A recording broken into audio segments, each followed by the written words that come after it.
What's up YouTube, Capital G here. Got a cubic replay that I want to show you guys, and what makes this very interesting is we might have actually found some really spicy tech for cubics. It's this card right here, Predaplant Sundew, and if you guys are not familiar with this card, it's basically a polymerization in a monster. This card allows you to fuse for any dark monster that you want, and it's really cool in cubics because it allows you to go into Greedy Venom Fusion Dragon. Now, Greedy Venom is a very powerful card, but it's even more powerful in cubics because if you can get a field of Greedy Venom and the Crimson Nova, the cubic deity, it can basically be GG no re. If you guys don't know what this card does, it's in essence a BLS that is not affected by monster effects unless the monster has 3,000 attack or more. This card can attack twice and it does 3,000 burn damage during the end phase, and it's actually just really nice because the Predaplant Sundew, you might say, oh well, Cap, you know, don't you generally want to summon your Crimson Nova? You do. You don't generally want to give these up for fusion summoning. You generally want to just summon it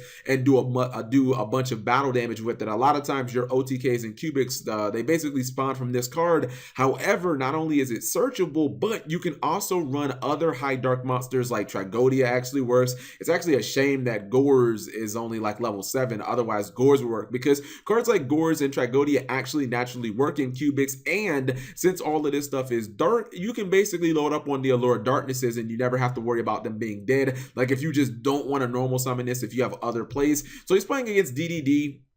I don't know what type of DDD runs Veil of Darkness and Dark Hole. Plus, I honestly don't think that this was a very strong play. Usually, if you have Seven Kepler on the field, like I would imagine you want to get it off the field, whether you're going to fuse with it or if you're just going to, you know, tribute or something like that. I guess it'd be kind of hard to tribute it if you did normal summon it. But I wouldn't recommend summoning Seven Kepler, guys, and leaving it in attack mode. So yeah, that's basically your first opportunity to get yourself OTK. So he does activate Fusion Reserve, which gets him another copy of the Crimson Nova. This is why this play was basically possible, because he did have two copies of this. It's such a shame that Fusion Reserve is actually a trap. Like if this card was a spell, I think so many decks in Yu-Gi-Oh would use it. There is a card called Fusion Conscription, which basically is the same thing. The problem with Fusion Conscription is you can't use the effect, or you can't special summon that monster in the turn that you use Conscription, which kind of just makes it useless. It means that you basically have to fuse. So you see right here, he is going to special summon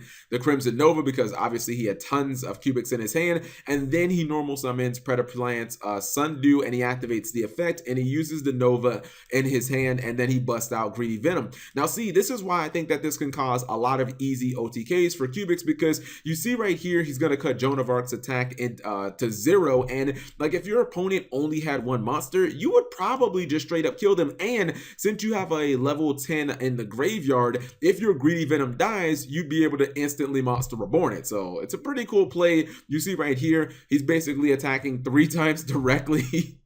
He's able to, well, actually not 3 times directly. He did have to kill the Flame Genghis, but he actually was able to clear out every monster and still do 3,000 damage in the end phase with the effect damage. But I don't know. I think this is actually really interesting tech. I think that Predaplant and Cubics might have a little bit of natural synergy, because the thing about cubics is, even though they are technically a fusion deck, you hardly ever see any cubic players fuse because they only have one fusion and it requires you to have 3 Crimson Novas, and at that point you would expect the card to kind of auto win like on summon, but it just doesn't. So I think that this is actually a pretty spicy play. And like I said, if you ever draw Sundew and you don't want to normal summon it because you want to summon something else, like you want to summon Dusha, then you can like allure it away, or you can just I guess like Twin Twister would also be an option. But anyways, let me know what you guys think. I just thought this was a very interesting play, and of course I love cubics after that shit. So oh no, I'm getting into meme territory. If you guys enjoyed the video, please give it a thumbs up. Thank you guys for watching. As always, subscribe if you have not already.